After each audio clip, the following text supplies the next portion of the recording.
নানা কারণে মনের নিদারুণ যন্ত্রণায় প্রায় 4 মাসের দীর্ঘ সময় শুকনো পাতার মতন আমার জীবনতরুর ডাল থেকে খসে পড়ল।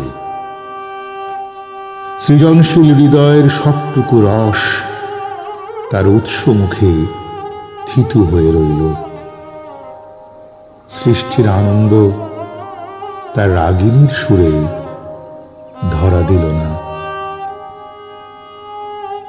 আপনারা হয়তোবা ভাবছেন আমি নীরব রইলাম কেন, অবাক হচ্ছেন, হতাশ হচ্ছেন। আমাকে আপনারা মার্জনা করবেন। এই মুহূর্তে যে নিদারুণ মনোযাতনায় ভুগছি তা আপনাদের সবার সাথে ভাগ করে নিতে চাই।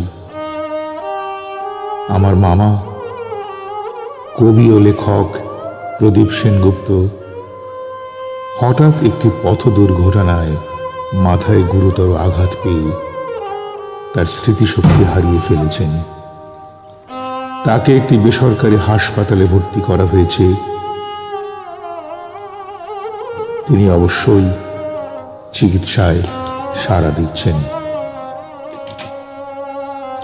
উনি শুধু আমার পরমাত্মীয়ই নন, আমার সৃষ্টির অনুপ্রেরণা। আমি তার আশীর্বাদ ধন্য।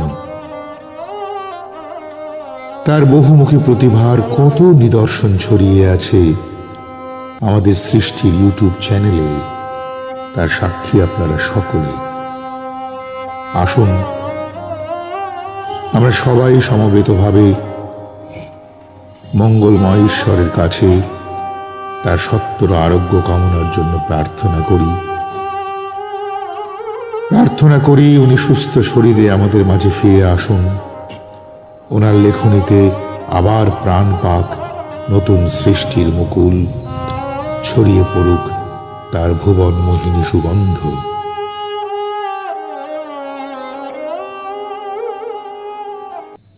কবিগুরু রবীন্দ্রনাথ ঠাকুরের সঞ্চয়িতা কাব্যগ্রন্থ থেকে নেওয়া একটি ছোট্ট কবিতা। কবিতার নাম ছল। এই কবিতাটি আমি আমার অসুস্থ মামা শ্রী প্রদীপ সেনগুপ্তকে উৎসর্গ করে তার সুস্থ কামনা করে আবৃত্তি করলাম এবং তাকেই নিবেদন করলাম।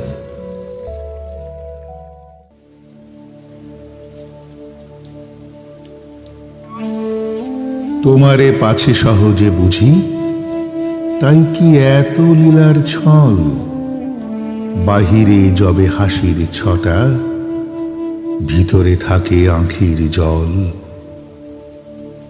বুঝি গো আমি, বুঝি গো তব ছলনা, যে কথা তুমি বলিতে চাও সে কথা তুমি বলো না।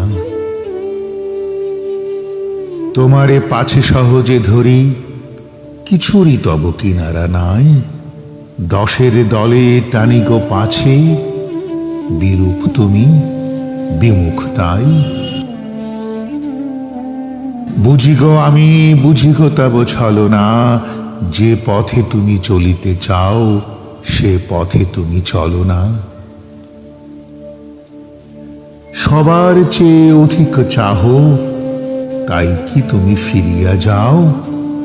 হেলার ভরে খেলার মতো ভিক্ষা জুলি ভাষায় দাও। বুঝেছি আমি, বুঝেছি তব ছলনা, সবার যাহে তৃপ্ত হলো তোমার তাহে হলো না।